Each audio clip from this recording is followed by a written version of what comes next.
有一樣嘢，肝最令人擔心嘅地方，唔係佢一有事就大聲叫痛，而係好多時候佢明明已經攰到頂唔順，表面上仲可以靜靜地幫你頂住，你照樣返工，照樣食飯，照樣同人傾偈，甚至體檢張紙未必即刻出現一個好嚇人嘅紅字，但你個身體可能已經用另外一啲方法提醒緊你。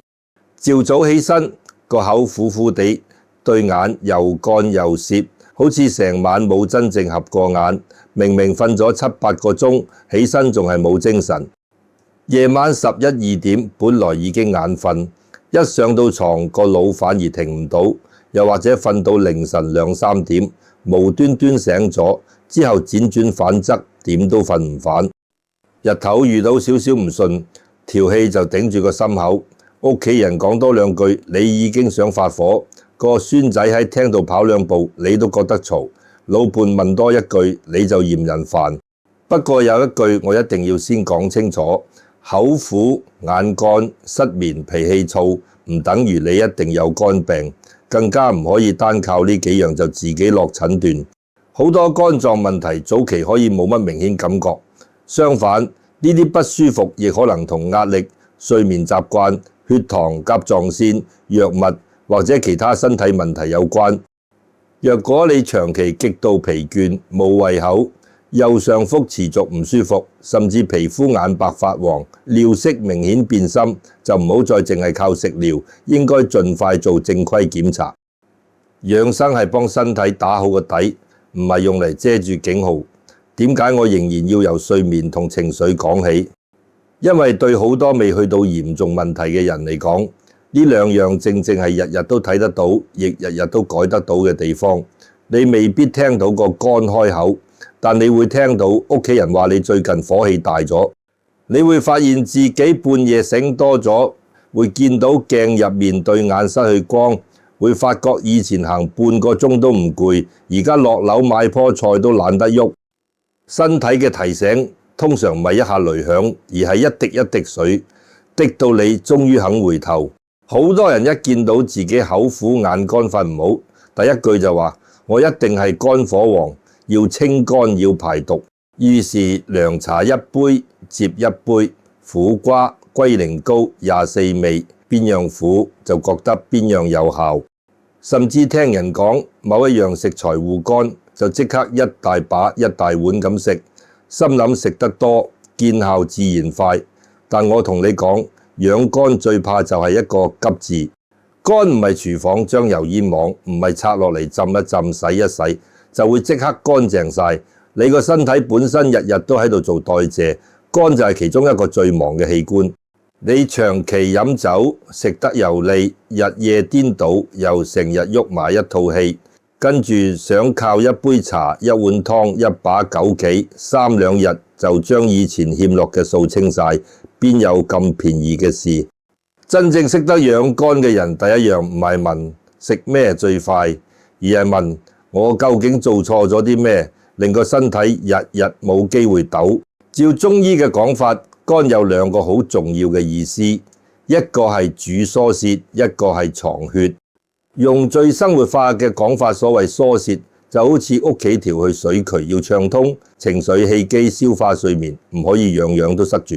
一個人成日嬲，成日忍，成日有說話唔講，表面睇落冇事，入面其實好似煲水咁，一路焗一路滾，焗得耐，調氣唔順，胃口會差，瞓覺會淺，人亦會越來越燥。至於藏血，唔係叫你將血收埋，而係古人用嚟形容身體喺休息活動、用眼勞累之間點樣調配。你日日凌晨1、2點先瞓，手機睇到對眼發光，個身體本來應該收翻落嚟慢慢休息，你就偏偏仲要佢繼續開工。久而久之，唔好話養肝，連個心神都冇地方安頓。所以老一輩點解成日講枸杞養肝？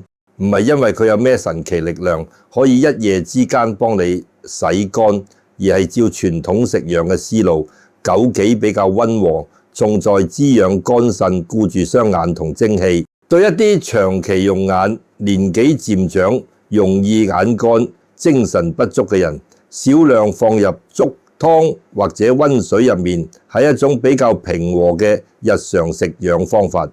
有人將枸杞叫做天然護肝黃，真正值得講嘅唔係一個黃字有幾響亮，而係佢夠平常、夠溫和、夠容易放入日常生活。但重點一定要記住係兩個字：少量。你唔好聽到護肝黃三個字就以為一把一把食先叫有誠意。食養唔係鬥氣，身體更加唔會因為你落得重手就特別多謝你。適合自己分量啱，長期做得到先叫養生。食完口乾、喉嚨唔舒服，個胃頂住，仲夾硬繼續，嗰個唔叫養，嗰個叫同身體鬥硬頸。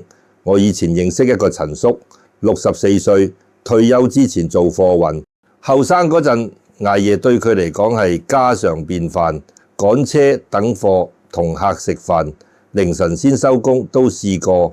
佢成日笑住講：我捱慣㗎啦，後生嗰陣3晚唔瞓都頂得住。人就係咁，身體肯借力俾你嗰陣，你會誤會自己本事大。等到有一日身體開始追數，你先知以前頂得住，只不過係未到還錢嘅時候。陳叔退休之後，本來人人都以為佢會早睡早起，養下花，行下山，點知冇咗返工時間管住，佢反而越瞓越夜。晚飯之後開電視，電視睇完又睇手機，短片一條接一條，11點話睇多10分鐘，轉個頭已經1點半。個仔買咗啲好酒返嚟，佢又話少少冇所謂。夜晚睇波，花生、魷魚絲、即食麵擺滿成張台。最初只係朝早冇精神，後來個口越來越苦，對眼乾到成日眨，脾氣亦越來越急。佢老婆叫佢落街買棵菜，佢都可以嫌人煩。個孫仔喺廳度跑2步，佢即刻大聲喝住。最折磨佢嘅唔係日頭攰，而係夜晚。佢明明11點已經打喊路，一瞓低個腦就開始翻舊帳。以前邊個欠佢錢，邊個講過一句唔中聽，後生嗰陣受過咩委屈，全部喺夜晚排隊走出嚟。好不容易瞓着，去到凌晨3點幾又醒咗，第一件事就係摸手機，越睇越精神，去到天光先再合一陣眼。有一日佢落樓飲茶，見到幾個老友，人人都話佢面色差，火氣大。有人就同佢講：你呢啲擺明肝火旺啦，飲涼茶啦，越苦越清。陳叔本身最信以苦降火呢套，一聽即刻去涼茶鋪連飲幾日，朝早一杯，夜晚一杯，仲買埋涼茶包返屋企煲。頭2日佢覺得把口冇咁乾，就認定自己飲啱。點知飲到第5、6日，個胃開始唔舒服，食少少嘢就脹，朝早起身手腳冇力，夜晚一樣醒。佢仲以為係毒未清晒，於是再加重，連凍飲都照灌。佢老婆睇唔過眼，叫佢唔好亂嚟。兩公婆為咗呢件事喺廚房嘈起來。陳叔拍住張台話：我自己個身體，我唔通唔知咩？有火咪清火，有毒咪排毒，咁簡單都唔明。呢句說話好多人口中都講過。人最容易犯嘅錯就係將身體想得太簡單，口苦就一定係實火，瞓唔着就一定係火太猛，一聽到護肝就拼命食寒涼。其實同一個表面現象背後可以有唔同原因。有人係飲酒食膩太多，有人係長期緊張，有人係作息亂，有人本身體質偏虛。未分清楚就亂稱，等於屋企明明係水壓唔夠，你仲夾硬開大個水龍頭，最後唔單止冇水，連條喉都震鬆埋。過咗幾日，陳叔個女返屋企食飯，一見到佢成個人冇晒精神，就問佢最近搞緊乜。聽完之後，個女冇同佢爭，只係講咗一句：你一邊凌晨2點先瞓，一邊飲酒食宵夜，再靠2杯涼茶救返，邊有咁着數？陳叔聽完唔出聲，佢心裏面其實知個女講得啱，但人到咗某個年紀，最難放低嘅唔一定係壞習慣，而係面子。承認自己做錯，等於承認以前嗰套方法唔掂。於是佢表面話知道，第二晚照樣睇手機睇到1點，直到有一晚佢又喺凌晨3點醒咗，屋企靜到連雪櫃開停嘅聲音都聽得清清楚楚。佢坐喺床邊，望住鏡入面自己雙眼又紅又腫，忽然有少少驚。嗰一刻佢先發現自己唔係單純瞓得差，而係成個人已經俾呢種日夜顛倒又燥又攰嘅生活拖住行。第二朝佢冇再去涼茶鋪，反而拎住一包人哋送俾佢嘅枸杞，走嚟問我：沉思，人人都話枸杞養肝，我而家咁樣係咪每日食一大把就會好得快啲？我望住佢冇即刻答，只係反問佢一句：你真係想養肝，定係只想揾一樣嘢繼續幫你頂住捱夜飲酒同發脾氣？佢聽完成個人靜咗落嚟，因為真正決定一個人個肝可唔可以慢慢養返，往往唔係佢買咗幾貴嘅補品，而係佢肯唔肯承認自己每日最傷身嗰幾件事先係問題嘅根。陳叔靜咗一陣，手上拎住個包枸杞，望下我，又望下自己個保溫杯。佢本來以為我會即刻教佢一條秘方，話每日幾點食，一次食幾多，加邊樣藥材，食夠7日就瞓得香，食夠1個月就精神返晒。點知我第一句反而問佢肯唔肯停一停夜晚嗰杯酒。佢皺住眉頭話：我又唔係日日飲，間中先飲2杯啫。況且人哋話紅酒活血，飲少少應該冇事啩。我同佢講：世上好多傷身嘅習慣，最初都係由少少冇所謂開始。今晚少少，聽晚又少少。今日12點瞓，聽日1點瞓。食完宵夜覺得個胃頂住，就飲杯涼茶壓一壓。每一樣單獨睇好似都唔算大件事，但日日加埋一齊，身體就好似一間從來冇關過門嘅鋪頭，朝早做生意，夜晚仲要點貨、抹地、執倉，連半個鐘安靜時間都冇。你話個夥計點會唔攰？陳叔聽完仲係有少少唔服氣，佢問我：咁枸杞究竟有冇用先？我話有冇用唔係淨睇枸杞，要睇邊個人食、點樣食，同埋食嗰個人其他生活有冇一齊改。一粒種子落喺好泥土度，有陽光有水先容易生得好。你若果將種子掉落石屎地，再日日問點解唔發芽，問題唔一定喺粒種子度。食養都係一樣。枸杞按照傳統食養嘅講法，味道甘潤，性質偏平和，老一輩常用嚟滋養肝腎、顧住雙眼。但滋養2個字你要聽清楚，滋養唔係猛攻，唔係今日食落去，聽晚就保證一覺瞓到天光，亦唔係身體裏面有咩唔舒服，一把枸杞就可以全部包辦。佢比較似每日俾棵樹淋少少水，水分啱，棵樹慢慢有精神。一桶水一次過倒落去，泥土來唔切吸收，反而會浸壞個根。陳叔聽到呢度點點頭，但佢真正放入心嘅，只係枸杞可以滋養肝腎呢一句。至於我後面講少量睇體質，要配合作息，佢聽就聽咗，轉個頭已經掉咗一半。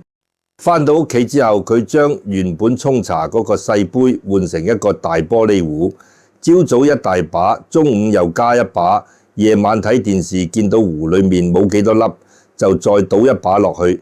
佢老婆問佢做乜放咁多，佢仲好認真咁答：沉思話呢樣嘢養肝，天然嘅怕咩？又唔係藥，多食少少快啲補返。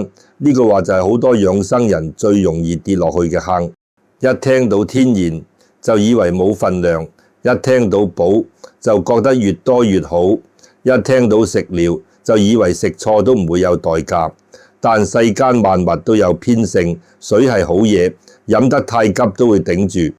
凡係養命嘅，食得過飽一樣會傷胃。太陽俾人溫暖，曬得太耐亦會傷皮膚。真正嘅養生，從來唔係將一樣好嘢推到極端，而係識得掌握分寸。陳叔連續咁食咗幾日，初初覺得精神好似真係好咗少少。其實嗰幾日佢因為心裏面掛住養生，夜晚飲酒少咗，睇手機亦早咗半個鐘收，身體自然會有少少反應。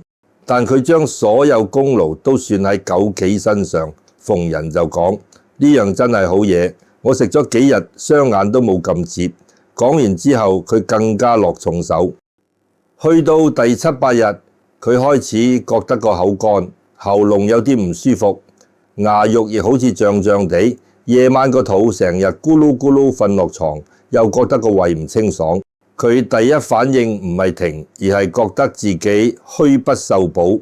於是佢上網亂睇，見人話加菊花可以清熱，就放一大撮菊花；又見人話紅棗補氣血，就加5、6粒紅棗。之後仲放埋桂圓，一個玻璃壺裏面，紅嘅、黃嘅、啡嘅，擺到好似開藥材鋪咁。佢老婆睇見都忍唔住話：你究竟飲水定係煲糖水？陳叔仲好有道理，每一樣都有益，加埋一齊咪更加有益。呢句話聽落好合理，其實最危險。人情關係入面，幾個好人走埋一齊，未必一定相處得好。食材亦一樣，每樣單獨睇有自己嘅用途，加埋之後適唔適合你，要睇寒熱、分量、脾胃受唔受得住，唔係所有好嘢都適合一齊落肚。再過2日，陳叔食飯冇乜胃口，個肚又脹，夜晚一樣醒，終於拎住個玻璃壺再嚟揾我，一坐低就問：點解我明明食緊護肝嘅嘢，反而仲係瞓唔好？係咪我個肝太差，要再加多樣？我望住佢杯裏面嗰堆材料，問佢一日飲幾多壺？佢話2、3壺，有時夜晚睇電視，口痕仲會將浸過嘅枸杞全部食埋。我再問酒停咗未？佢眼神即刻閃開，話朋友生日嗰晚飲過少少。宵夜呢，有時餓食半碗麵啫。幾點瞓？早咗好多，1點之前多數瞓。佢講到1點之前，好似已經做咗一件好偉大嘅事。我同佢講：你唔係食錯一樣枸杞，而係將養生當成補償。你覺得自己飲完酒、食完宵夜、捱完夜，只要第2日飲多2壺養生茶就可以互相抵消。身體唔係咁計數。你欠銀行1萬蚊，唔會因為你買咗個靚銀包就當還咗債。你日日傷住個身體，再買幾樣補品返嚟，亦唔等於傷害冇發生過。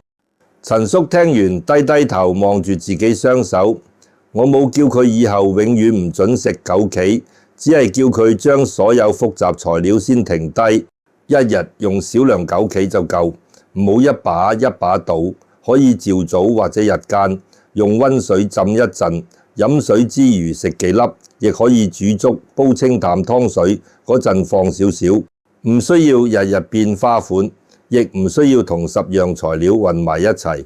食完覺得舒服先慢慢維持。若果食完口乾、喉嚨唔舒服、腸胃唔適，就要減量或者停一停，唔好夾硬食。本身容易肚瀉、消化差或者正值發熱、喉嚨痛，身體有明顯不適，更加唔好淨係聽人講補就亂補。有長期病食緊藥或者血糖控制有問題嘅人，最好先問清楚醫生或者合資格專業人士。我仲同佢約法3章：第一，夜晚11點半之前放低手機，未必即刻瞓得着都好，先俾個身體知道呢個時間開始要靜落嚟。第二，1個月裏面盡量唔飲酒，唔好同我講紅酒、藥酒定係補酒，酒就係酒，唔好用養生2個字幫自己開後門。第三，夜晚9點之後唔再食宵夜，真係肚餓，可以先檢討晚飯係咪食得太少，唔好臨瞓先俾個胃開夜更。陳叔一聽到1個月唔飲酒，成塊面皺晒，話咁樣人生仲有咩樂趣？我笑住同佢講：你試1個月啫，唔係叫你出家。一個人若果連30日都唔肯俾身體休息，咁唔係生活有樂趣，係個習慣已經做咗你主人。呢句話佢聽入耳。由嗰日開始，佢將大玻璃壺收返入櫃，換返細杯。呢早食完早餐，放10粒8粒枸杞入溫水裡面，浸到軟身就慢慢飲。佢唔再追求今日飲完聽日即刻有效，亦唔再日日對住塊鏡睇自己面色有冇變。最初幾晚，陳叔一樣瞓得唔好。10點半放低手機之後，成個人唔知做乜，行嚟行去，坐喺廳度聽住個鐘滴答滴答，好似時間特別慢。以前手機一開2個鐘眨下眼就過，而家冇咗畫面刺激，心裏面嗰啲煩躁空虛舊事全部浮翻上嚟。佢先明白自己成日話瞓唔着，未必淨係身體唔肯瞓，亦可能係個心根本冇靜過。佢老婆見佢晚晚坐喺廳度，就拎2張凳出露台陪佢坐陣。兩公婆最初冇乜嘢講，以前佢哋一齊坐，陳叔只顧睇手機，老婆就自己睇電視。明明喺同一間屋，大家個心已經好耐冇真正坐埋一齊。過咗幾晚，陳叔忽然講起後生嗰陣跑貨運，有一次打風困喺碼頭，差啲返唔到屋企。佢老婆聽完笑佢，呢件事你以前講過啦，不過你冇講過嗰晚原來咁驚。陳叔沉默一陣話：嗰陣我唔敢講，驚你擔心。幾十年前冇講出口嘅說話，竟然喺退休之後一個冇手機嘅夜晚先講返出來。佢慢慢發現，原來好多所謂肝火悶氣瞓唔着，唔一定淨係靠食材解決，有啲氣要靠講出來，有啲結要靠自己放低，有啲夜晚唔係需要更多補品，而係需要少啲聲音。大約2個星期之後，陳叔朝早起身，冇以前咁頭重，個口苦亦少咗。夜晚未必次次一覺瞓到天光，但就算3、4點醒，佢都唔再即刻摸手機，會坐起身飲2啖溫水，慢慢呼吸，覺得眼瞓就再瞓。最明顯嘅改變反而唔係佢對眼，而係佢把聲。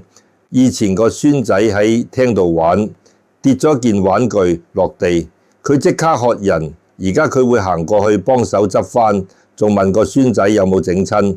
佢老婆最開心嘅唔係老公飲咗幾多枸杞，而係屋企終於冇咁多火藥味。1個月之後，陳叔再嚟揾我，個樣冇話突然年輕10年，眼袋亦仲喺度，但成個人冇以前咁繃緊。佢同我講：我而家先知枸杞唔係幫我頂住捱夜，反而係每日提醒我，既然都話要養，就唔好再一邊養一邊傷。呢句話佢總算講到重點。真正有用嘅食養，唔係俾你多一個藉口繼續放縱，而係好似屋企門口一盞燈，每日提醒你行返正路。10粒8粒枸杞，價值未必喺佢有幾矜貴，而係當你拎起個杯嗰一刻，你會記得今日少飲一杯酒，早半個鐘瞓，少發一次無謂脾氣。身體最中意嘅，從來唔係崩崩烈烈嘅補救，而係穩定。今日早少少瞓，聽日食清淡少少，今日條氣上到心口，忍住唔好即刻傷人。聽日個心有事，揾個信得過嘅人慢慢講。呢啲睇落微不足道嘅小事，先係一個人養肝、養心、養命最實在嘅功夫。所以我成日講，世上冇任何一樣食材可以替你過一種健康嘅生活。枸杞可以係幫手，但唔係主人；可以係提醒，但唔係贖罪券。你若果日日俾身體有機會休息，食得有分寸，情緒有出口，少量食養先有地方發揮。你若果繼續飲酒、捱夜發火亂食，再貴嘅補品落到身體裏面，都好似喺一間漏水嘅屋度鋪金地毯，表面睇落好靚，但個天花板仲係一路滴緊水。陳叔後來同我講，過去幾十年，佢一直以為養生就係揾一樣好嘢食落肚，腰攰就補腰，眼乾就補眼，瞓唔着就揾安神茶，口苦就飲涼茶，身體邊度唔舒服就好似屋企邊度漏水，拎塊膠布貼住先算。但人過咗60歲，先會慢慢明白，身體唔係一堆零件，個胃、個肝、個心、個腦，你嘅情緒，你每日點瞓覺，全部都係連住嘅。你日日喐住一套戲，食落去嘅補品都未必安樂。你晚晚唔肯俾身體休息，朝早飲幾多養生茶，都只係幫自己頂多陣。有一晚，陳叔同老婆坐喺露台，街燈照住樓下幾棵樹，風唔算大，遠處仲聽到巴士埋站嘅聲音。佢忽然同老婆講：以前我成日覺得屋企人唔明我辛苦，到而家先知，其實係我自己唔肯講，講親又帶住火，搞到人人都唔想聽。佢老婆冇鬧佢，只係淡淡咁講：你肯講呢句，已經好過食10包補品。陳叔聽完笑咗，嗰個笑唔係因為佢個肝突然好返晒，而係佢終於放低咗少少，一直頂住自己嘅硬氣。照易經嘅道理，世間萬事都離唔開陰陽消長，日頭要動，夜晚就要靜，有付出就要有休息，有說話想講就要揾個合適方法講出嚟。一個人如果只識向外撐，唔識向內收，就好似拉到最盡嘅弓弦，表面好有力，其實隨時會斷。養肝亦係一樣，肝起條達，唔中意長期鬱結。你可以理解為個人唔好成日將所有情緒塞死喺心裏面。不過所謂疏泄，唔係叫你有火就向屋企人發，亦唔係叫你將脾氣當真性情。真正嘅疏通係知道自己點解唔開心，識得將說話講清楚，識得將唔屬於自己嘅責任慢慢放低。佛家成日提醒人，心入面捉得越緊，人就越辛苦。有啲人臨瞓之前仲喺度反覆諗10年前邊個得罪過自己，有啲人明明仔女已經成家，仲要樣樣控制，有啲人退休之後冇咗工作身份，就覺得自己冇價值，於是日日揾事煩，揾人發脾氣。身體本來已經要應付飲食代謝同年紀變化，個心仲日日翻舊賬，點會唔攰？所以你問我，天然護肝最重要係咩？枸杞當然可以食，但真正行喺前面嘅，永遠係規律、分寸同心安。你連呢3樣都唔肯守住，就算將成間藥材鋪搬返屋企，效果都有限。枸杞點食先穩陣？唔需要追求一個人人相同嘅死數字，因為每個人身體狀況、飲食習慣同用藥情況都唔一樣。一般當日常食材用少量就夠。你可以朝早食完早餐之後，用溫水浸少少，又可以煮粥、煲清湯嗰陣放幾粒，唔需要煲到又濃又甜，亦唔需要一次過將成把枸杞食晒，更加唔好今日聽人講枸杞好，就加到成壺都係。聽日又聽人講紅棗補，就再塞幾粒，後日見人話歸元養血，又繼續放。養生唔係材料越多越有誠意，尤其本身血糖控制唔穩定，長期食緊藥，腸胃比較敏感，或者身體正有明顯不舒服嘅人，唔好照搬人哋嘅食法，最好先問清楚醫生或者專業人士。養生最穩陣嘅原則唔係食得多，而係食完身體舒服，長期又做得到。第二，夜晚要俾身體真正收工。好多人話自己早瞓，11點已經上床，但上床之後仲睇手機，睇到1點，個身體瞓低咗，個腦完全冇瞓，咁唔叫休息，只係換個姿勢繼續消耗。你可以試下臨瞓前半個鐘，將手機放遠少少，燈光調暗，唔好再睇令人嬲、令人驚、令人興奮嘅內容。真係一時未瞓得着，都唔好急，坐一陣，聽下輕柔嘅聲音，慢慢呼吸，等個心由日頭嘅熱鬧收返落嚟。你日日重複做身體，先會慢慢認得，原來呢個鐘數係要休息。唔好以為早半個鐘瞓冇乜用，人嘅身體好多改變都係由呢半個鐘開始。今日早半個鐘，聽日又早半個鐘，1個月之後，你已經比身體多返好多修復同安靜嘅時間。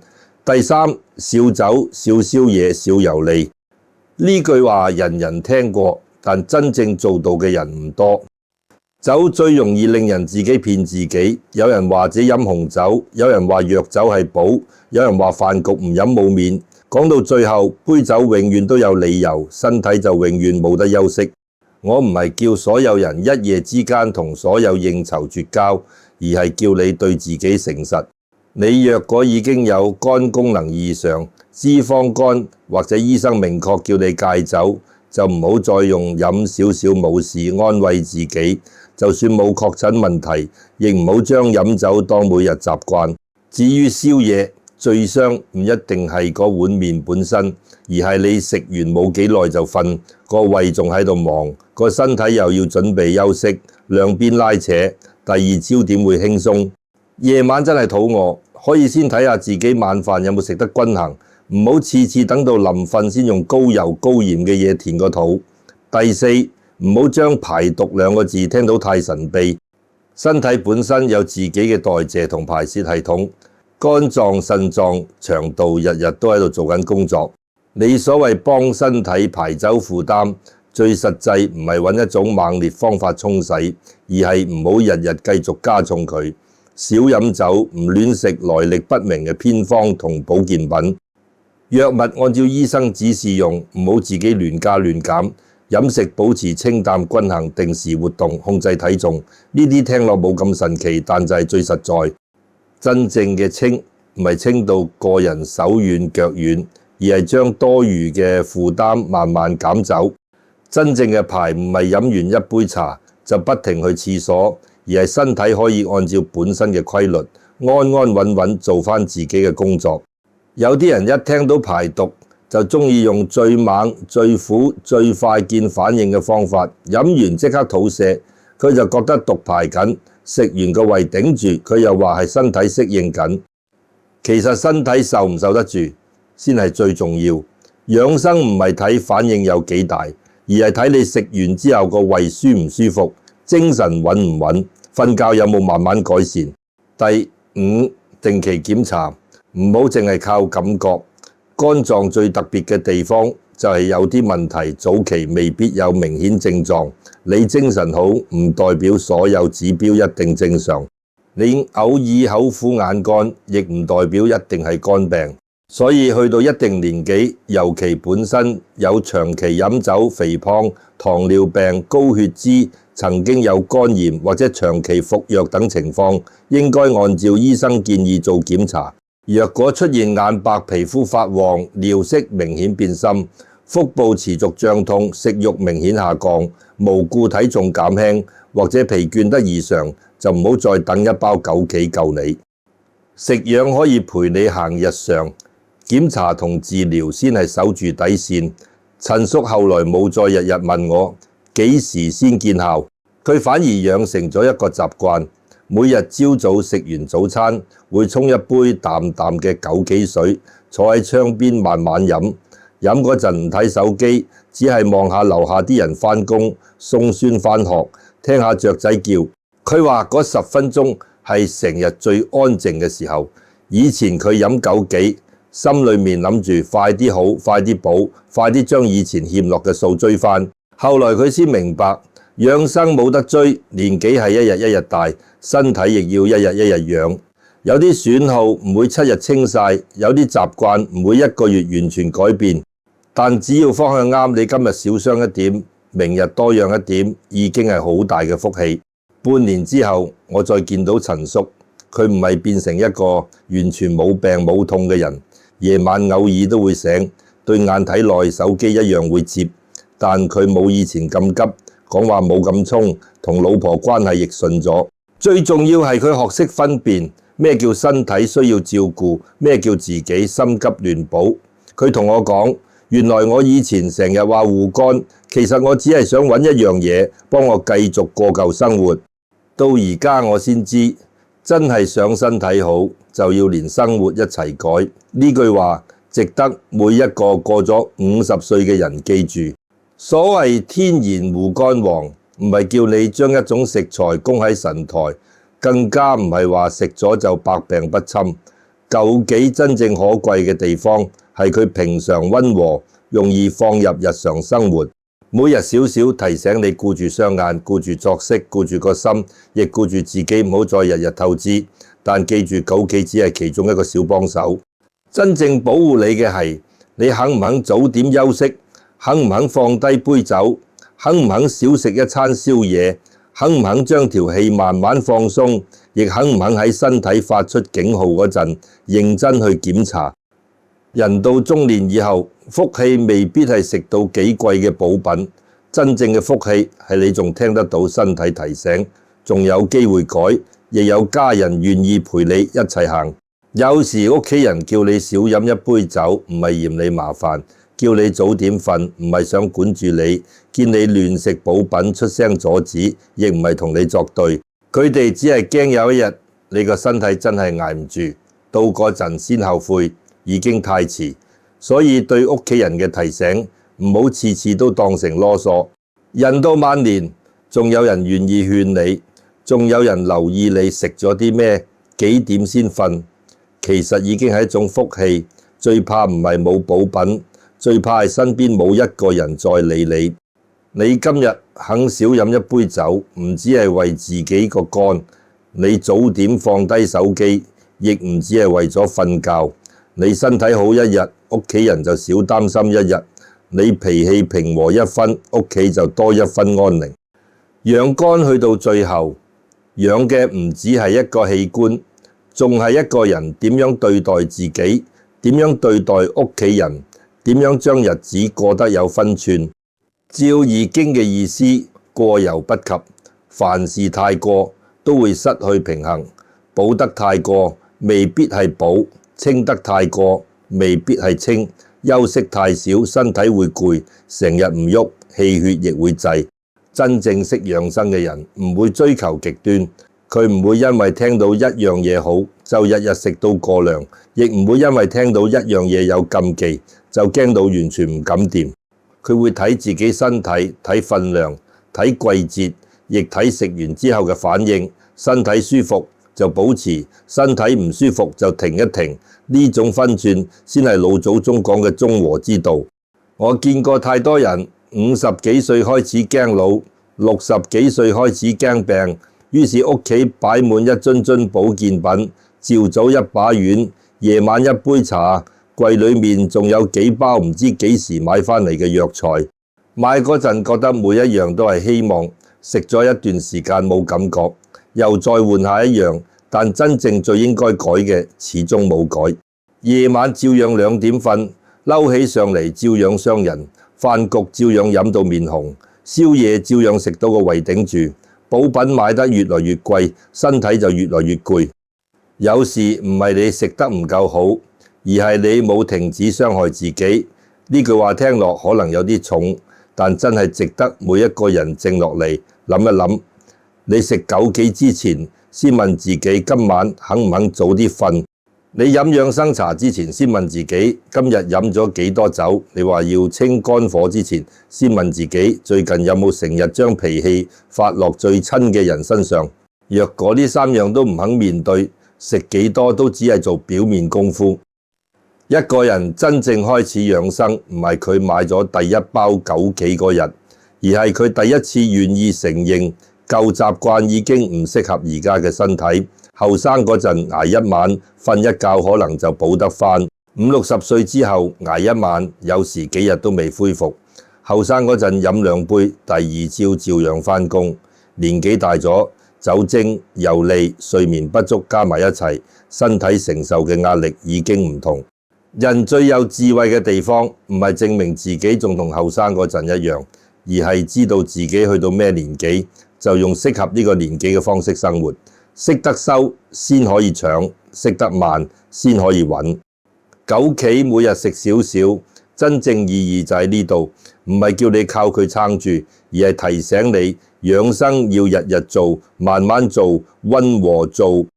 今日放幾粒落粥，聽日放幾粒落湯，唔使追求濃，亦唔使追求多。同時早點瞓，少啲酒，少啲宵夜，唔好成日喐住條氣。咁樣一段時間之後，你未必會突然變年輕，但你可能會發現朝早起身冇咁重，個心冇咁燥，同屋企人講話冇咁衝，呢啲改變先係最珍貴。瞓覺香唔香，唔係淨睇你飲咗咩，更加要睇你個心裏面有冇放低一啲唔應該再背住嘅嘢。有人半夜醒，唔係身體唔攰，而係個心太忙，忙住擔心仔女，忙住計較兄弟姐妹，忙住諗邊個對自己唔住，忙住後悔以前做錯咗咩。人生行到某個年紀，有啲仗真係要慢慢放低。你唔放低，別人未必受影響，最辛苦嗰個始終係自己。你嬲一個人10年，對方可能一早唔記得。你每晚翻出來再嬲一次，傷嘅就係自己嘅睡眠、自己嘅情緒、自己嘅身體。所以養肝唔止係食，仲要學識鬆開眉頭、鬆開拳頭、鬆開對過去嘅執着。唔係叫你乜都唔理，而係分清楚邊啲事仲有得處理，邊啲事已經過去，有得處理就平心靜氣去處理，已經過去就唔好每晚再拎出嚟懲罰自己。人到晚年最貴嘅唔係補品，係一個安穩嘅夜晚。最難得嘅唔係日日有人請你食飯，而係返到屋企個心可以靜落嚟。陳叔後來就係明白咗呢樣，佢冇再追問邊樣食材最補，亦冇再同老友比較邊個食得貴。有人問佢近排食緊咩，佢會笑住答冇乜特別，少量枸杞，早點瞓，少飲酒，唔好亂嬲。聽落好簡單，但呢幾樣先最難堅持。養生好多時候就係咁，真正有用嘅方法往往唔神奇，甚至簡單到你唔相信。但簡單唔等於容易。日日少食一點油，日日早瞓一點，日日少發一次火，日日行多10幾分鐘。做一日唔難，做1年先見功夫。一個人嘅身體唔係俾一餐補返嚟，亦唔係一晚傷壞。你點樣過每一日，身體就點樣記住你。今日你善待佢，聽日佢未必即時獎勵你，但日子長咗，佢會用穩定精神同少啲不舒服回報你。今日你透支佢，聽日未必即時倒下，但日子長咗，欠落嘅數一樣會追返。所以真正聰明嘅人唔會等到身體大聲報警先開始珍惜，佢會喺仲行得、仲食得、仲瞓得到嗰陣已經開始收斂。枸杞可以食，但唔好迷信；涼茶可以飲，但唔好亂飲；保健品可以買，但唔好當藥，更加唔好用嚟代替檢查同治療。最重要係你要知道自己身體而家需要乜。若果你本身容易口乾喉嚨痛，食完枸杞覺得更燥，就唔好夾硬。若果你腸胃弱，食完容易肚脹肚瀉，亦要減量或者停一停。若果你有長期病食緊藥，最好先問清楚專業人士。養生最忌人云亦云，人哋食10粒舒服，唔代表你食10粒都一樣。人哋飲某種茶有感覺，唔代表你飲完一定啱。每個人嘅體質、病史、用藥、飲食都唔同，照抄別人方法未必係養自己，有時只係拎自己個身體去試。你要學識聽身體講話，食完舒服，個胃冇頂，精神穩定先叫適合。食完口乾、心煩、肚脹，甚至越來越唔舒服，就要停，唔好用一句好轉反應騙自己。身體真係唔舒服，就係唔舒服，唔需要揾一個好聽嘅名繼續頂住。講到呢度，你應該明白，所謂清肝火、排肝毒、瞓覺香，唔係靠一種食材包辦。枸杞可以幫你做日常食養，但真正令身體輕鬆嘅係你減少負擔，少啲酒，肝少一份壓力，少啲宵夜，個胃夜晚少開一更，早點瞓，個身體有時間靜落嚟，少啲怒氣，屋企人舒服，你自己個心亦舒服。呢4樣加埋先係真正嘅護肝方法。食材係助緣，習慣先係根。根穩樹先長得好，根壞葉面噴幾多水都只係暫時。人活到咁上下年紀，最緊要唔係聽到幾多秘方，而係有冇一兩樣正確嘅事，肯日日做，每日少量枸杞可以係一件，每日提早放低手機可以係一件，每次想發火之前停3秒，唔好將最重嘅說話掟俾最親嘅人，亦可以係一件。食完晚飯行10幾分鐘，俾個身體喐一喐，亦可以係一件。呢啲小事一日睇唔出有幾大分別，但1年之後就可能係2種完全唔同嘅狀態。一個人日日透支，面色會越來越沉，脾氣越來越急，屋企人亦越來越怕同佢講話。另一個人日日收一點，養一點，未必冇病冇痛，但個心穩，屋企順，夜晚亦容易安定。長壽唔一定係多活幾年先叫贏，可以瞓得安，食得落，行得喐，唔成日向屋企人發火，已經係晚年好大嘅福報。聽我講到呢度，若果你覺得今日呢番說話對你有少少提醒，又或者你屋企都有一個成日捱夜、飲酒、亂食補品，又唔肯聽人勸嘅親人，咁就將呢段內容轉發俾佢，唔需要用責備嘅語氣，只係話俾佢知有人關心佢，希望佢身體好。你亦可以幫手點個讚、訂閱呢個頻道，唔係為咗追求一個數字，而係希望老一輩留下嚟嘅食養智慧，可以用更穩陣、更有分寸嘅方法傳落去，唔好俾人講到太神，亦唔好俾人完全忘記。今日聽完可以喺留言區留低4個字：養肝息身，提醒自己從今晚開始少捱1次夜，少喐1次氣，少傷身體1點。你今日願意珍惜自己，屋企人就少一份擔心。你願意將正確嘅觀念分享出去，亦係將一份善念送俾別人。等我哋喺留言區一齊善念共振，祝福大家夜晚瞓得安穩，日頭心平氣和，身體有力，屋企有笑聲。